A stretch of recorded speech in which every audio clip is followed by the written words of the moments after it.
Transgender activists say that gender is innate, and therefore it's possible for someone to be born in the wrong body. The crux of this argument is that it's a biological disconnect, that there is such a thing as a female identity and a male identity, and a male body and a female body, and that those things can get mixed up.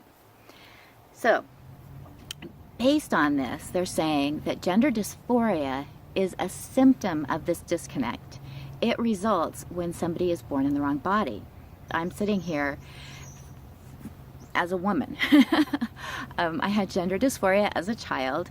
According to transgender activists, my gender is innate. Therefore, as a child, my gender dysphoria was the result of a disconnect between my brain and my body, which means that I am innately a boy, even though I am clearly a woman.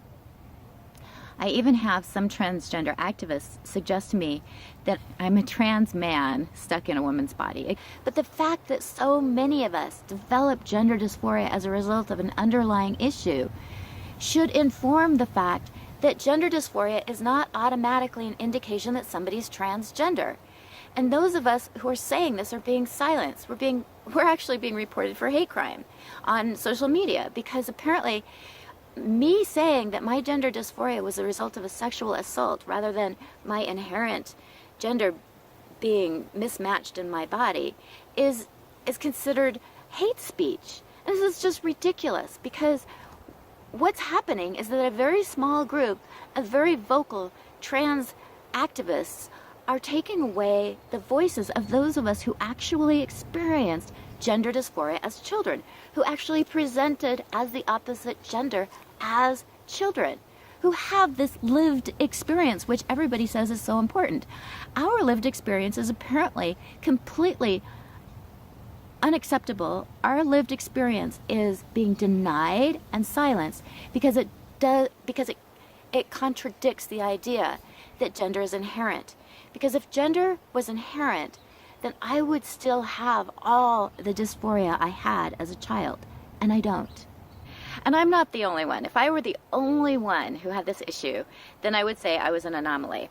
But the fact is that most children with gender dysphoria desist if they're allowed to progress naturally through puberty, which means, according to the trans agenda, that there are children who have gender dysphoria who either repress their transgender tendencies and end up having a functional life as the gender that matches their sexual their biology,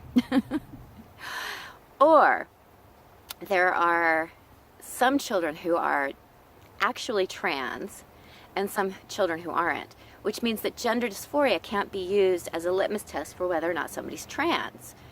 So if gender dysphoria can't be used to determine if someone's really trans, then we run into all kinds of problems, because the transgender movement suggests that children who are gender dysphoric should be transitioned because they're transgender.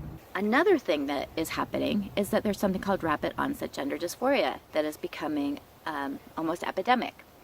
And again, transgender activists say that gender is innate. So they have no explanation for this rapid onset gender dysphoria except to say these are children who always had gender dysphoria, they just didn't know it. Ah, okay. And suddenly they became aware of it.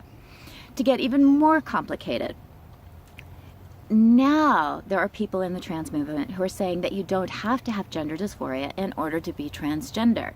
In fact, you don't even have to have any dysphoria or body dysmorphia, meaning that a biological male who feels comfortable in his biological male body presenting as a biological male can be a female, can identify as a female, which means that person, if legislation like the Equality Act is passed, have access to all things woman because they say they're a woman. Okay.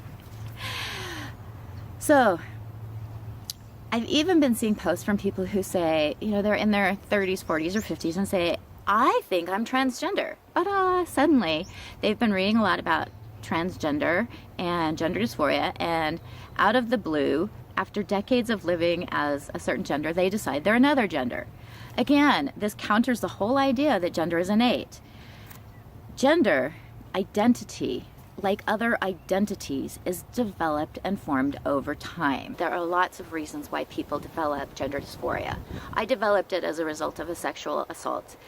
I've heard a lot of women who have developed gender dysphoria as a result of sexual assault.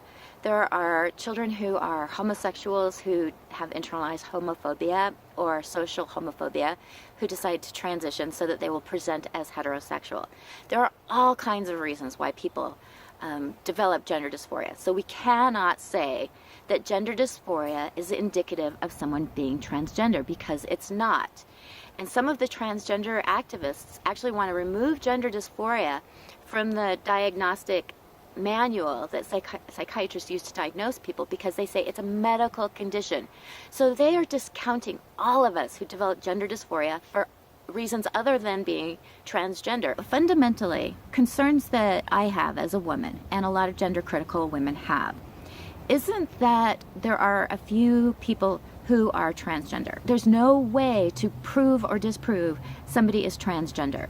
And because of this, anybody can claim to be transgender, which means any man can have access to women's facilities, to places where women are vulnerable, to participate in women's sports. It's not that we're worried about some very small percentage of the population that might be innately transgender. It's that we don't have a test for transgender. We have no way to determine if somebody is actually transgender, if they have gender dysphoria as a result of an underlying mental health issue, and therefore would benefit from mental health services, or if they're a creep who is just saying that they're transgender in order to get access to women's spaces.